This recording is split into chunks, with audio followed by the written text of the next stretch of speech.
அவர்களுக்கு படிப்புல பெருசா முன்னுக்கே வரல, நிறைய மார்க் வாங்கல, ஒரு 35 மார்க் வாங்கிட்டு ஓஹோன்னு போயிட்டான.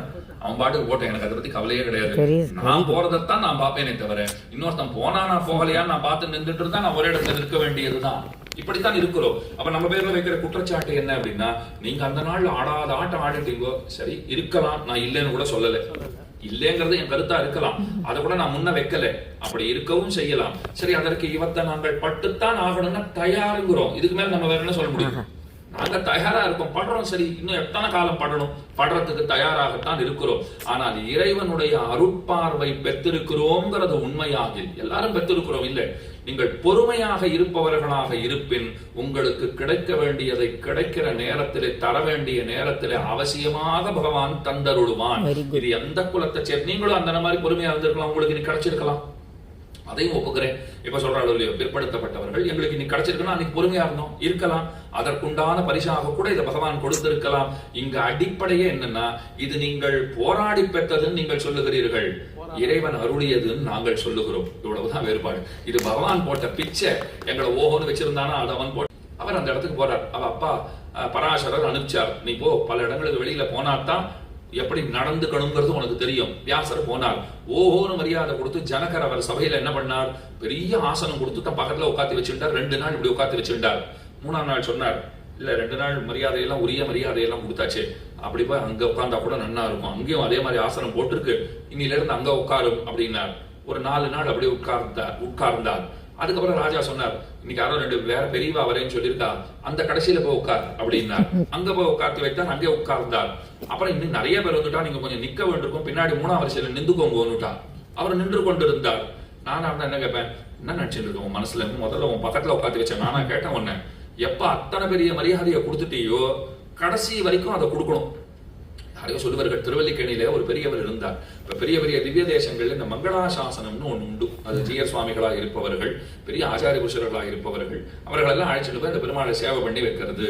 ரொம்ப கௌரவமா அழைச்சிட்டு போவா. ஷட்டாரியை வெளியில எழுந்தருளம் பண்ணி கொண்டு வந்து பல்லக்கிலே வந்து அங்க இருந்து மாலை மரியாதையெல்லாம் அவர்களுக்கு போட்டு ஷட்டாரி சாதிச்சு நல்லா எல்லாம் போயின்னு எல்லாம் ஊதிண்டு மோளம் எல்லாம் தட்டிட்டு அடிச்சுட்டு ரொம்ப அழகா அழைச்சிட்டு போய் பெருமாள்லாம் சேவை பண்ணி வைப்பா.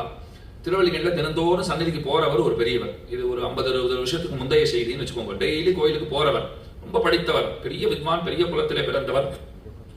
அவருக்கு இந்த மங்களாசாசனத்தை பண்ணி வைக்கணும்னு முடிவு பண்ணிட்டாராம். ஓஹோன்னு மங்களாசாசனம் பண்ணி வைக்கணும். அவர் வேண்டாம் வேண்டாம்னு எவ்வளவு சொன்னாலும் கேட்கல. இல்ல சுவாமி, நீர் வரணும், நான் தடபுடலா அழைச்சிட்டு போய் எல்லா சன்னதியும் மாலை மரியாதை எல்லாம் பண்ணி பரிவட்டம் எல்லாம் கட்டி உனக்கு மரியாதை பண்ணி வைக்கிறோம் அப்படின்னு பண்ணி வச்சுட்டா. அது ஒரு தடவையோ 2 தடவையெல்லாம் ஒருத்தருக்கு அது கிடைப்பதற்கு வாய்ப்பு இருக்குன்னு வச்சுக்கோங்க. ஆயுட்காலத்துல இவர் போனார், நான் ஓஹோன்னு பண்ணி வச்சுட்டா. அடுத்த நாள் அந்த ஊரே கால் பண்ணிட்டு அவர் போயிட்டார். எல்லாம் கேட்டா, ஏன் சுவாமின்னு கேட்டா, நான் வேண்டாம் வேண்டாம்னா ஒருத்தராவது கேட்டீங்களா?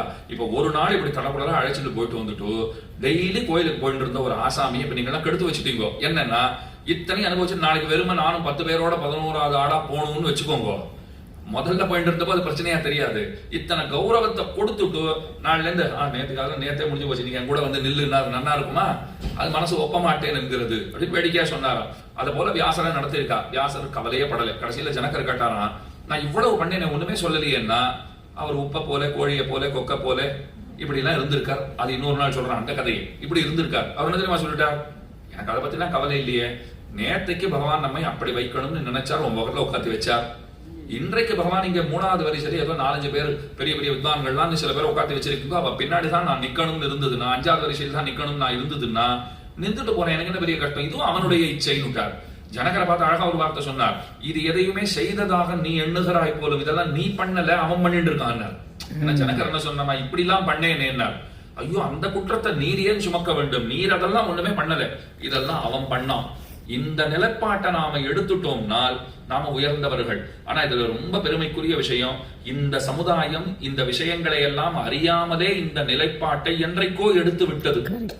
அது ரத்தத்திலே அடியவர்களா இருந்துட்டா நீ அந்தணன். இதுக்கு மேல என்ன சொல்லுவா, நீ அடியவர்களா, நீ அந்தணன், உனக்கு பகவானிடத்துல அடிமை செய்வதிலே விருப்பம் இல்லை, உனக்கு பகவானுடைய அடியவர்களிடத்துல ஆட்சி செய்வதிலே விருப்பம் இல்லை, நீ அந்தணனாகவே இருந்தாலும் நீ அதமன். இதுக்கு மேல ஒண்ணு சொல்லணுமா?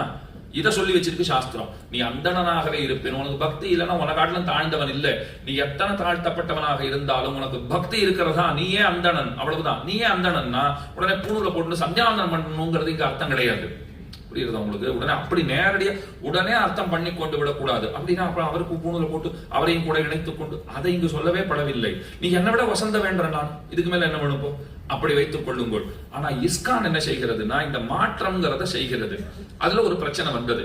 நீங்கள் இப்படி மாற்றுகிறீர்கள்னால் மந்திரத்தை சொல்லும் போது இன்னார் சொல்லலாம் இன்னார் சொல்லக்கூடாதுன்னு வச்சிருக்கீங்களே, இந்த மந்திரத்தை இப்படியே சொன்னால் அது விதிகளை மீறினதாக ஆகாதா? அதுக்கு தான் பிரபுபாதர் என்ன பண்ணிட்டார், மந்திரம் ஹரே ராம ராம ராம ஹரே ஹரே ஹரே கிருஷ்ண கிருஷ்ண கிருஷ்ண ஹரே ஹரேன்னு இருக்கு. இந்த மந்திரத்தை பல வைதிக சம்பிரதாயங்கள் கௌடியாள்லாம் இருக்கா, நிம்பார்க்கர்கள், இந்த மாதிரி நிறைய மதங்கள் இருக்கும் இல்லையோ, அதுல சிலர் இந்த மந்திரத்தை முக்கியமான மந்திரமா கொண்டு இருக்கா. அவர்கள் சில மதங்கள் நீங்க பாத்தீங்களா பிராமணர்களை தாண்டி தீட்சை தர மாட்டாங்க. அந்த மாதிரி மதங்கள்லாம் இருக்கு, நான் இல்லைன்னு சொல்ல மாட்டேன். அந்த மாதிரி மதங்கள் ஒரு கோட்பாட்டோட இருக்கா. அவர்களும் மத்த மதங்களை தாழ்ந்தவான்லாம் அவ சொல்லல, மத்த வருண பிரிவு சாதி பிரிவு தாழ்ந்தவான்லாம் அவ சொல்லல. இது இந்த இடத்துல வரணும்னா நீ புண்ணியம் பண்ணி இந்த பிறவி எடுத்து இங்க வந்திருக்கணும், அவ்வளவுதான் அவ சொல்றா.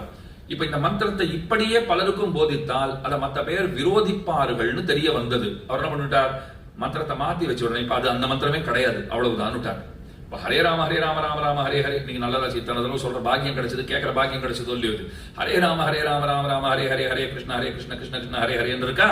இதை இப்படியே சொன்னா தானே உங்களுக்கு பிரச்சனை. நான் இதை திருப்பி போட்டுடுறேன். அப்ப அந்த மந்திரமே மாறி போச்சுன்னா இது அந்த மந்திரமே கிடையாது, இது வேற மந்திரம்ங்கிறார் அவர். புரியுறதா? அப்படி மாற்றி வைத்து இதை வேற மந்திரமாக்கி பல பேருக்கு எடுத்து சொன்னதுங்கிறது இருக்கு பாருங்க. இது சரியா தப்பாங்கிறத தாண்டி அவருடைய விவேகத்தையும் யோசிச்சு பாருங்க. என்ன அறிவுபூர்வமா அவர் சிந்தித்து ஒரு இந்த மாதிரி ஒரு விஷயத்தை அப்ளை பண்ணி இன்னைக்கு உலகம் முழுக்க அந்த மதத்தை பரவ செய்திருக்கிறார். திரும்பவும் சொல்றேன், அதுல பல மாற்று கருத்துகள் நமக்கு உண்டு, அது வேறு விஷயம். ஆனால் அந்த ஒரு கிருஷ்ண உணர்வு பேரே அதைத்தானே வச்சிருக்காங்க, கான்சியஸ்னஸ். கிருஷ்ணா கான்சியஸ்னஸ் சொல்லி